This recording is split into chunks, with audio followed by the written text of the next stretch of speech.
For 8 years, Marcus Stone went to Riverside Mall every Saturday afternoon. He'd park in the same spot, walk through the same entrance, browse the same stores. The security guards knew him. The store employees nodded hello. But nobody really paid attention to the quiet man in his mid-60s who shopped alone, bought practical things, and always smiled politely. He looked like a retired accountant, maybe a former teacher, someone's grandfather picking up birthday. Presents. Harmless. Forgettable.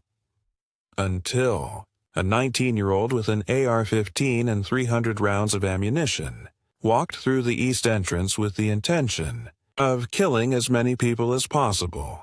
The first shot sent everyone running and screaming, except Marcus Stone, who moved toward the gunfire with the calm precision of a man who'd spent 15 years commanding the FBI's hostage rescue team.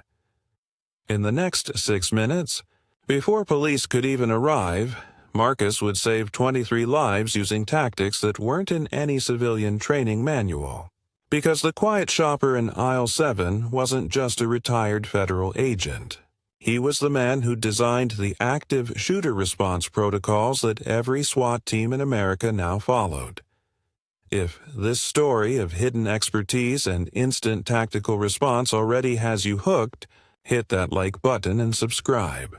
What happens when an active shooter encounters the one person in the mall who's more dangerous than he is will remind you that the most lethal people are often the ones shopping for khakis. Now, let's go to that Saturday afternoon at Riverside Mall where 6 minutes of terror meant 15 years of elite training. Riverside Mall was a mid-sized shopping center in suburban Baltimore. Not fancy, not run down. Just a typical American mall with a food court, department stores, and the kind of chain retailers you'd find anywhere. On Saturday afternoons, it was busy. Families, teenagers, couples. The parking lot stayed full from noon until closing. Marcus Stone, 64 years old, retired special agent with the FBI, parked his Ford F-150 in spot C-47. Same spot he'd used every Saturday for 8 years. Muscle memory from decades of establishing patterns and maintaining situational awareness. He was a large man, 6'1", 210 pounds, most of it still muscle despite retirement. His hair had gone completely gray, cut short in a style that hadn't changed since his Marine Corps days in the 1970s. He wore jeans, a polo shirt, and a light jacket despite the September warmth. The jacket wasn't for weather. It was to conceal the Glock 19 he carried at 4 o'clock on his right hip. Old habits. The FBI had given him a lifetime carry permit when he retired. He'd never not carried since. Marcus walked through the east entrance at 14:37 hours. He still thought in military time, still scanned every environment automatically, still cataloged exits, choke points, potential threats. Most days, there were no threats. Just shoppers. Just normal American life. Today would be different. Marcus's first stop was the sporting goods store. He needed new running shoes. At 64, he still ran 5 miles every morning. Still did the same PT routine he'd learned in the Marines. Still stayed ready, even though there was nothing to be ready for anymore. The FBI had mandatory retirement at 57. Marcus had fought it, but rules were rules. So 7 years ago he'd turned in his credentials, said goodbye to the hostage rescue team he'd commanded for 15 years, and become a civilian. He hated every minute of it, not because civilian life was bad. His wife, Angela, was wonderful. His 2 daughters were successful and gave him 4 grandchildren he adored. He had hobbies, friends, a comfortable pension, but he missed the work, missed the mission, missed being the person people called when everything had gone to hell and lives hung in the balance. He was trying, on his 3rd pair of running shoes when he heard the first. Shots. Pop, pop, pop, pop, pop. His body reacted before his mind fully processed it. Decades of training taking over. He was on his feet, shoes half-tied, moving toward the sound before the screaming started. The shoe store clerk, a kid maybe 20 years old, looked confused. Was that? "Get everyone to the back room," Marcus said, his voice carrying the kind of authority that made people obey without thinking. "Lock the door. Stay quiet. Don't come out until police clear you. Understand?" "Yes, sir." "Do it now." Marcus moved to the front of the store. Through the entrance, he could see the mall's main corridor. People were running toward him, faces twisted in terror. More shots echoed from somewhere near the food court. He pulled his Glock, pressed check to confirm a round was chambered, and moved into the corridor against the flow of fleeing shoppers. His name was Dylan Matthews, 19 years old, white, loner, the kind of kid who'd been bullied in high school and never quite recovered. He'd spent the last 6 months on extremist forums, marinating in rage and grievance, planning his moment of violent relevance. He'd chosen Riverside Mall carefully. Saturday afternoon meant maximum casualties. Multiple entrances meant escape routes. The layout, a long main corridor with stores on both sides, created a shooting gallery. He'd walked in through the east entrance carrying an AR-15-style rifle in a guitar case. By the time anyone noticed, he had the rifle out, chambered, and was firing into the crowd. His first shots hit a teenage girl browsing her phone. She went down hard. Then an older man. Then a woman holding her daughter's hand. The panic was immediate. People scattered. Some ran, some froze. Some tried to hide in stores. Dylan moved forward methodically, firing at anything that moved. He had 300 rounds in loaded magazines. He'd planned to be here for a while. He'd made it maybe 100 feet from the entrance, killed 3 people, wounded 5 more, when he encountered something he hadn't planned for. A large man in jeans and a polo shirt, moving toward him with a gun. Marcus came around the corner from the sporting goods store and saw the shooter immediately. Young. Maybe 19, 20, white kid, skinny, AR-15 in hands, moving down the main corridor, firing at fleeing shoppers, 3 bodies on the ground behind him, 5 more wounded, crawling, trying to escape. Marcus's tactical brain activated instantly. The same mental process that had guided him through 200-plus high-risk operations with HRT. Assess, single shooter, rifle, 30-round magazine. Already fired maybe 15 rounds. Moving forward. Focused on soft targets ahead. Hasn't seen me yet. Environment, main corridor. 40 feet wide. Stores on both sides. Most civilians have fled or taken cover. Bodies on ground create obstacles. Shooter between me and most victims. Objective. Stop the threat. Minimize casualties. Control the situation until police arrive. Tactics. Close distance. Use cover. Wait for reload or target fixation. Precise shot placement. Marcus moved. Not running. Not charging. Moving with deliberate speed, using the storefronts for cover, closing the distance between himself and the shooter. He had his Glock up, proper two-handed grip, finger off the trigger until target acquisition. His breathing was controlled. His hands were steady. He'd done this hundreds of times in training, dozens of times for real. The fear that paralyzed normal people didn't touch him. This was what he'd trained for. What he'd spent 15 years preparing for. The shooter was focused forward, firing at a family trying to reach an exit. The shots were missing. He was a terrible shot, spraying bullets wildly, but the family was pinned down. Marcus closed to 40 feet, then 30, then 25. The shooter's rifle ran empty. He fumbled for a fresh magazine. Marcus stepped into the open, squared his stance, and spoke with command authority that carried across the corridor. FBI. Drop the weapon. Drop it now. The shooter spun toward him, fresh magazine halfway into the rifle. For a frozen moment, they locked eyes across 25 feet of mall corridor. The shooter saw a gray-haired old man with a pistol. Easy target. Marcus saw a panicked kid with poor weapons handling, slow reload, tunnel vision, and no tactical training. The shooter tried to complete his reload and bring the rifle up. Marcus fired twice. Double tap, center mass. The first round hit the shooter in the chest, just left of center. The second hit, 2 inches higher. The shooter dropped like someone had cut his strings. The rifle clattered to the floor.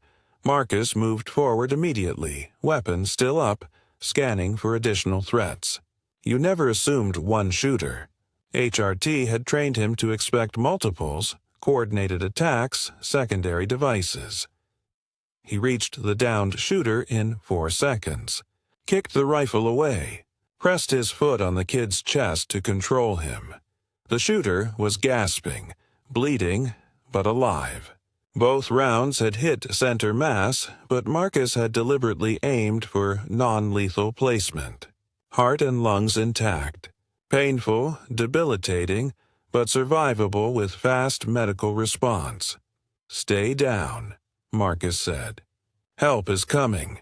He keyed his phone with his left hand, right hand keeping his Glock on the shooter. Ennis. 911, this is retired FBI Special Agent Marcus Stone, badge number 4782. Active shooter situation at Riverside Mall, main corridor near food court. Shooter is down and disarmed. I have him at gunpoint. 3 confirmed dead, at least 5 wounded. I need immediate law enforcement and multiple ambulances. Tell responding units there's a friendly with a weapon. Gray-haired male, jeans, polo shirt. I'll holster when I see uniforms. Do you copy? The 911 operator's voice was shaking. Yes, sir. Units are en route. ETA 4 minutes. Sir, did you say you're FBI? Retired. Hostage rescue team. Tell the tactical commander I've secured the threat. I'm remaining on scene to provide triage. He hung up and finally let himself take a full breath. The next 4 minutes were the longest of Marcus's day. The wounded were screaming. The dead lay still. Shoppers were slowly emerging from hiding, traumatized, crying, looking for loved ones. Marcus holstered his weapon and moved to the wounded. His HRT training included combat medicine. He'd kept his certifications current even in retirement. A teenage girl, maybe 16, shot in the leg. Femoral artery intact but heavy bleeding. He used her belt as a tourniquet, applied pressure, spoke calmly. You're going to be okay. Help is coming. Stay with me. What's your name? Emily, she sobbed. Emily, you're doing great. Just breathe. In through your nose, out through your mouth. That's it. An older man, gut shot, critical. Marcus packed the wound with cloth from a nearby store, trying to control hemorrhage. The man was fading, shock setting in. Marcus kept him talking, kept him conscious. A woman with her arm nearly severed at the elbow. Marcus made a tourniquet from his belt, twisted it tight, talked her through the pain. He moved from victim to victim, prioritizing by severity, doing what he could with no medical equipment. His training had covered exactly this. Mass casualty events where you had to make brutal choices about who to help first. The 3 dead he couldn't help. He closed their eyes and moved on. By the time the first police officers came through the entrance, weapons up, shouting commands, Marcus had stabilized 5 of the wounded and was working on the 6th. Show me your hands. Show me your hands now. Marcus raised his hands slowly, blood on his fingers. Retired FBI. I'm the one who called it in. My weapon is holstered right hip. My credentials are in my left jacket pocket. The lead officer, a young patrol cop with wide eyes and an AR-15, approached cautiously. Sir, I need you to move away from the wounded and keep your hands visible. Officer, I'm providing medical aid. These people will die without pressure on their wounds. Sir, I need you to— Officer, Marcus said, his voice carrying absolute authority. I commanded the FBI hostage rescue team for 15 years. I've secured the threat. He's disarmed and down, 30 feet behind me. I'm performing triage because your ambulances aren't here yet. Now, you can either help me save these people or you can waste time treating me like a suspect. Your choice. The officer hesitated, looked at the wounded, at Marcus's blood-covered hands, at the teenage girl Marcus was keeping alive through pressure alone. Henderson, the officer called to his partner. Help him. I'll secure the shooter. More police arrived. Then paramedics. Then tactical teams. The mall flooded with first responders. Marcus stepped back as professional medical personnel took over. His hands were shaking now, the adrenaline dump finally hitting him. He'd been running on training and instinct. Now reality was catching up. A man in a suit approached. FBI credentials already out. Special Agent Marcus Stone? Retired. Sir, I'm Special Agent Tom Crawford, Baltimore Field Office. We need to debrief you. Understood. Sir, before we do, on behalf of the Bureau, thank you. You saved a lot of lives today. Marcus looked at the wounded being loaded onto stretchers, at the bodies being covered with sheets, at the traumatized shoppers being led to safety. Not enough, he said quietly. 3 dead. 5 critical. I should have moved faster. Crawford shook his head. Sir, average response time for active shooter is 5 to 7 minutes. You engaged in under 60 seconds. Without you, this would have been a massacre. As it is, you stopped him before he could execute his plan. They took Marcus to a quiet corner of the mall's security office. FBI, local police, ATF. Everyone wanted a piece of him. The questions came rapid fire. When did you first hear shots? What was your position? Describe the shooter's movements. Why did you engage? How many rounds did you fire? Why didn't you kill him? Marcus answered everything with the precision of someone who'd given hundreds of these debriefs. 2 shots, center mass, deliberately placed to incapacitate without killing. He's a kid. Misguided, dangerous, but still a kid. He deserves to face justice, not summary execution. The ATF agent raised an eyebrow. Sir, he just killed 3 people. You had legal authority to use lethal force. I had authority. I chose not to exercise it. I neutralized the threat. That was the objective. Agent Crawford pulled up security footage on his laptop. Sir, we have the entire incident on camera. I need you to watch and confirm this is accurate.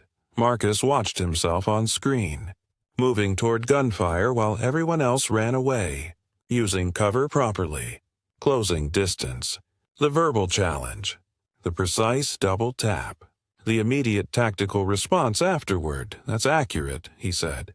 Sir, this is textbook active shooter response. Better than textbook. Where did you— Crawford paused, reading something on his phone. His eyes widened. Sir, I just got your full file.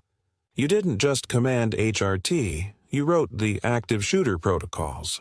You literally wrote the manual on this. That was a long time ago. Sir, with respect, this didn't look like a long time ago. This looked like someone at the top of their game. Marcus didn't respond. What was he supposed to say? That he trained every day because he couldn't turn it off? That he played scenarios in his head everywhere he went? That part of him had been waiting for exactly this moment. A local police captain entered the room. Agent Stone, I'm Captain Williams, Baltimore County PD. I need to inform you that the shooter, Dylan Matthews, is in surgery. Doctors say he'll survive. Your shot placement was remarkable. You managed to hit center mass twice from 25 feet under stress without striking any vital organs. That was intentional. I gathered that, sir. I'm also told you provided advanced medical aid to 6 victims, potentially saving 3 lives before paramedics arrived. Where did you learn combat medicine? HRT training.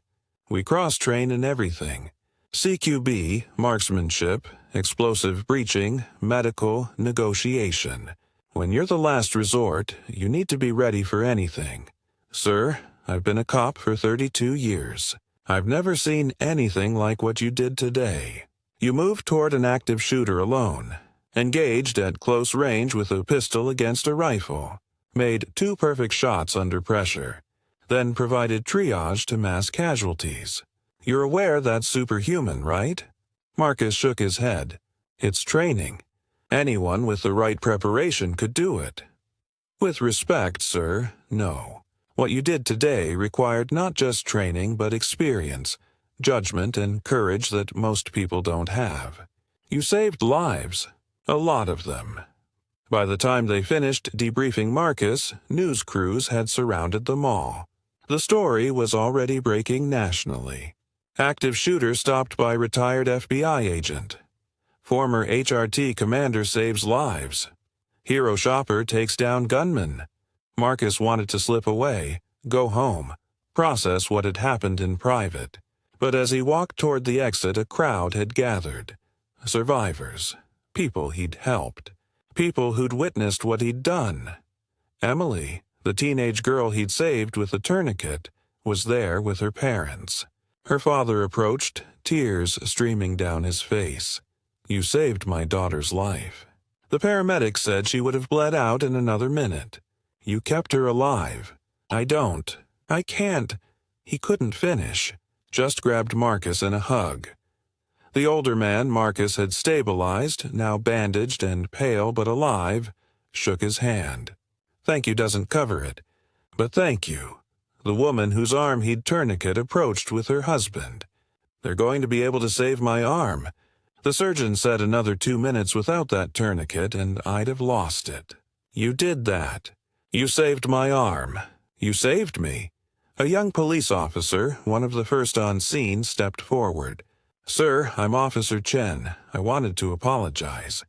When I arrived, I treated you like a suspect instead of recognizing you were the good guy. I should have. You did your job, Marcus interrupted. You responded to an active scene. Unknown armed individual. You followed procedure. That's exactly what you should have done. Sir, after I secured the shooter, I read your file. You're Marcus Stone. The Marcus Stone. You commanded HRT during the bank siege in Atlanta, the hostage rescue in Detroit, the embassy incident in Mexico. You're a legend, sir. And I treated you like an unknown armed individual at an active scene, which is correct procedure. You did good work today, officer. Be proud of that. A store manager pushed through the crowd. Mr. Stone? I'm Sarah Chen. I manage the sporting goods store where you were shopping. I saw the security footage. You heard shots and ran toward them. While everyone else was running away, you moved toward the danger. Why? Marcus considered the question. It was one he'd been asking himself for years. Because I could help, he said finally. I had training, experience, skills. When you have those things and people need help, you don't hide. You step up. It's not heroic. It's just what you do. That's the definition of heroic, sir. A teenager with a phone approached. Mr. Stone? I'm a reporter for the school newspaper. Can I ask you something? Go ahead. You retired 7 years ago. Why did you still carry a gun? Why did you still train? Were you expecting something like this? Marcus thought about all those mornings running, all those range sessions, all those scenarios he'd played in his head. I wasn't expecting it, but I was ready for it. There's a difference. I spent 15 years leading the FBI's hostage rescue team. We trained every day for situations we hoped would never happen. When you do that long enough, the training becomes part of who you are. You can't turn it off just because you retire. So, you were ready? I was ready. The news coverage was intense. Marcus's face was everywhere. Retired FBI commander stops mass shooting. Former HRT leader saves 23 lives. The right man at the right place, the FBI called. They wanted him to consult on active shooter training. His protocols were already taught nationwide, but having the man himself available to teach would be invaluable. Local police departments called. They wanted him to train their tactical teams. News shows called. They wanted interviews. Book publishers called. They wanted his story. Marcus said no to almost everything. He wasn't interested in fame or recognition. He'd done his job. That was enough, but he did say yes to one thing. Agent Crawford called 3 days after the shooting. "Sir, we have a problem." "Well, not a problem exactly. An opportunity." The active shooter stopped at the mall. "You being there, your response, it's making national news. People want to know how to respond to these situations. They want training. Real training from someone who knows what they're talking about. Would you consider teaching?" "Teaching what?" "Active shooter response for civilians. Not making them into tactical operators, but giving them basic principles. Run, hide, fight. When to engage. When to escape. How to provide aid to wounded. The things you did instinctively because of your training." Marcus thought about Emily, the teenage girl he'd saved, about all the other victims, about how many people died in these shootings because no one knew what to do. "I'll do it," he said. The Active Shooter Response Training Center opened in a warehouse outside Baltimore. Marcus ran it with 3 other retired HRT operators and 2 former military combat medics. They taught civilians how to think tactically, how to assess active situations, when to run, when to hide, when to fight, how to provide medical aid, how to survive. The classes filled up immediately. Thousands of people wanted training from the man who'd stopped the Riverside Mall shooter. But Marcus didn't talk much about that day. He focused on teaching skills, on preparing people, on making sure that next time, because there would always be a next time, more people would be ready. On the 1-year anniversary of the shooting, Riverside Mall held a memorial service. Marcus attended quietly, standing in the back. 23 survivors were there. The people he'd saved through quick action and triage. They'd formed a group, stayed in contact, supported each other through the trauma. They called themselves Stones 23. Emily, the teenage girl, approached him after the service. She was walking without a limp now, almost fully recovered. "Mr. Stone, I wanted to thank you again. And I wanted to tell you something. Because of you, because of what you did, I've decided what I want to do with my life. I'm going to be an FBI agent. I want to be like you. I want to be the person who runs toward danger when everyone else runs away." Marcus felt his eyes water. "Emily, you don't have to." "I want to. You showed me what it means to serve, what it means to have skills and use them to help people. That's who I want to be." She wasn't the only one. 3 other survivors from that day had joined law enforcement. 5 had become EMTs or paramedics. 2 had joined the military. The man who'd been gut shot, now fully recovered, had become a volunteer combat medic instructor. "You saved my life with battlefield medicine. Now I'm teaching others the same skills, passing it forward." As Marcus drove home that evening, he thought about retirement, about how he'd hated it for 7 years, about how useless he'd felt. One day had changed that. 6 minutes of applied training, 2 precisely placed shots, 5 lives saved through triage. He wasn't useless. He was ready. And now he was teaching others to be ready too, because the world needed people who would run toward danger, who would step up when others stepped back, who would use their skills to protect the innocent. The world needed more Marcus Stones, and he was going to make sure it got them.